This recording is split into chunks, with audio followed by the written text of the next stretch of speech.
For any of these recipes, you can send a self-addressed stamped envelope to Trendy Cooks, Post Office Box, Talk, Pittsburgh, Pennsylvania, 15230. We call this Traveling with Your Taste Buds.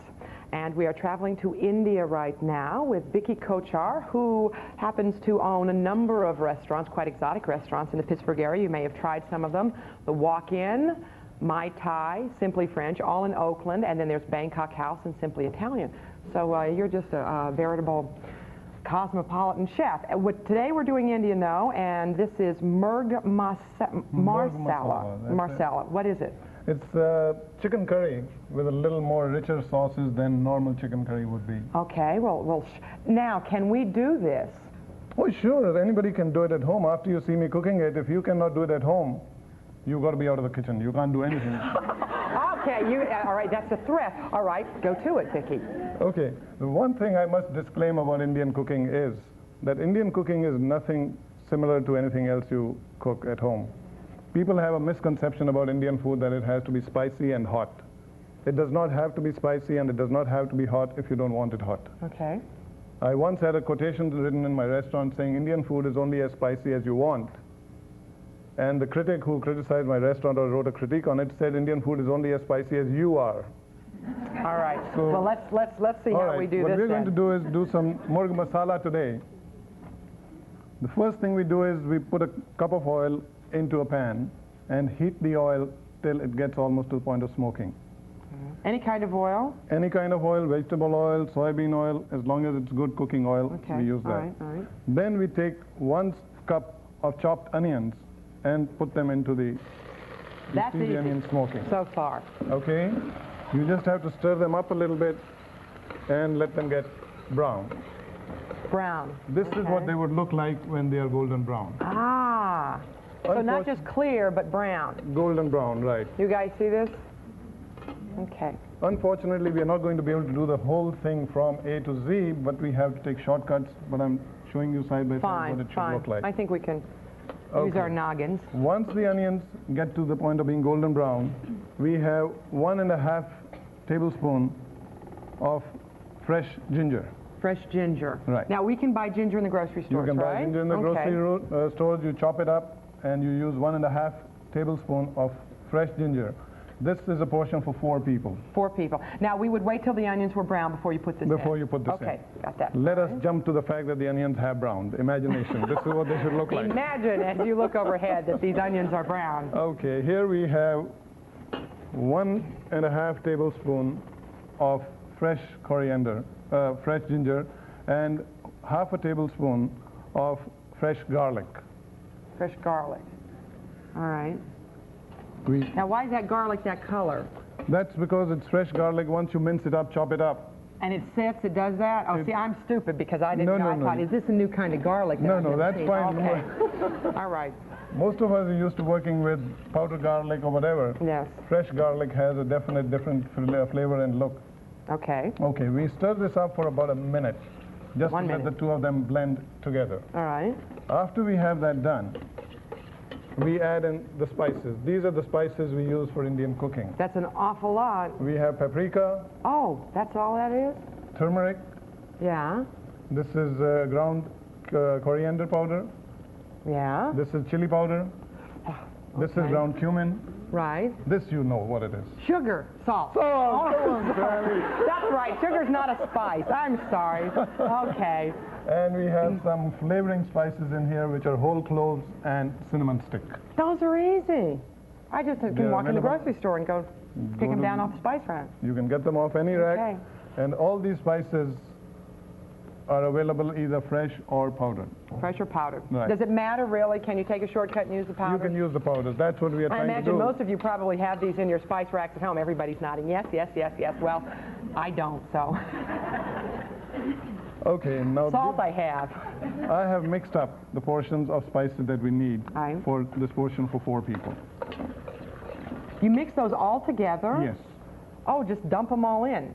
Dump them in, but you have to dump them in the right proportion.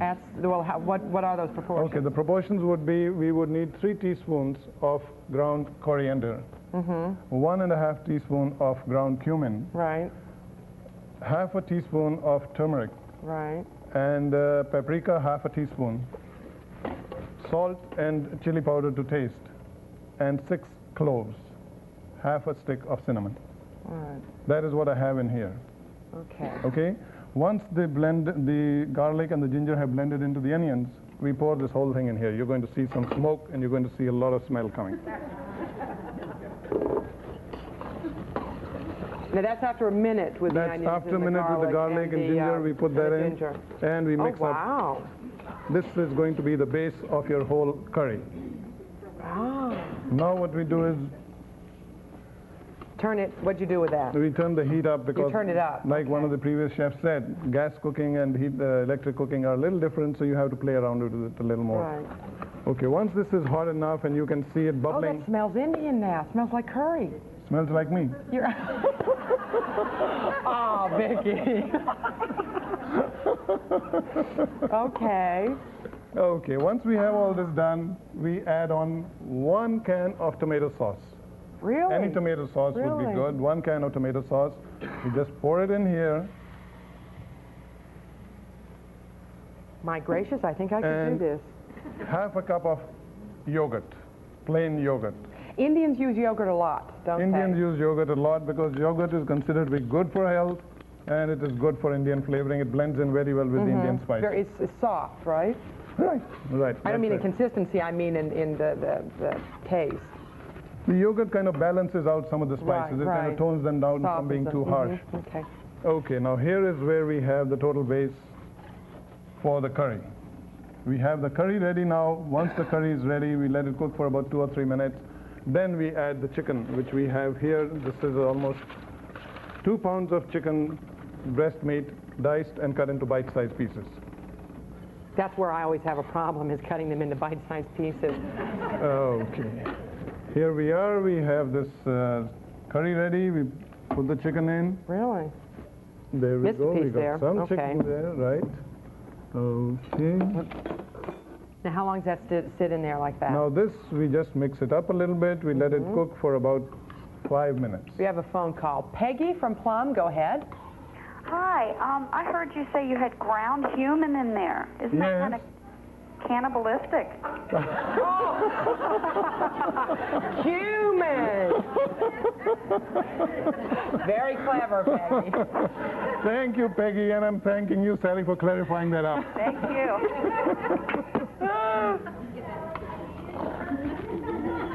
Hold on, let me come back here and get this question, Bikki. Okay? Turkey instead of chicken. Like we get 18-pound turkeys. Can you cut up the turkey instead of the chicken? Oh, yes, you could use any meat. So if you Turkey, had some... beef, shrimp, even for that matter. You could use seafood. Oh, so you can use any meat then? Yes. Ah, okay. So, Okay, once we have this kind of cooking in there for about 5 minutes so that the spices blend into the chicken, we pour in 2 cups of cold water. I was going to say, that looks like water to me. That looks like water, right. Okay, here's the water going into the chicken. We mix it up a little bit. You know, I can't believe it. This is giving me some recipes I actually can do. I'm shocked. Okay. Incidentally, Sally, I'm coming out with a book shortly called Curry in a Hurry. Curry in a hurry. You got that, guys. Anybody in the audience can get that book, and they can take any recipe out of this and make it within 15 minutes. You could be good Indian cooks. And once again, I stress, Indian food, you should try it more than once. First time, you don't know what you're getting into. You may be a little surprised with the flavors and everything. Second time, you're ready for it, and it works out a lot better. Okay, let's Now we just cover this up and let it cook for about 15 to 20 minutes till the meat is tender, and voila. This is what we have. And then it's done. Then it's done. Now, what do we do here with This is the garnish. We had the chicken curry in the pan, and we garnish it with fresh coriander just to make it look good. Oh, I see. We also brought in a sampling of some chickpeas, which the recipe is a little different to this, but more or less the same. But you brought in the chickpeas. The chickpeas we brought just so that you could sample some of the chickpeas. Oh, I see. But this is the garnish. This and is the fresh coriander. Coriander, fresh Use as a garnish on Can the you get that anywhere? fresh coriander, you could get it anywhere, but mostly at some Oriental May I taste stores. this? Yes, Sally, please, here. One thing, Oh, and you have to Indian have food rice. has to have a staple, either rice or bread. Okay. And we are using rice today. Do I put this on? I also want to remind you that tomorrow we have the minister, Louis Farrakhan, from the Nation of Islam, the very controversial minister, and we're going to be talking to him for the entire hour. So thanks for joining us today, and we hope to see you again tomorrow. Thanks, Mark. Okay. Let's dig into this. Here, cut me a piece.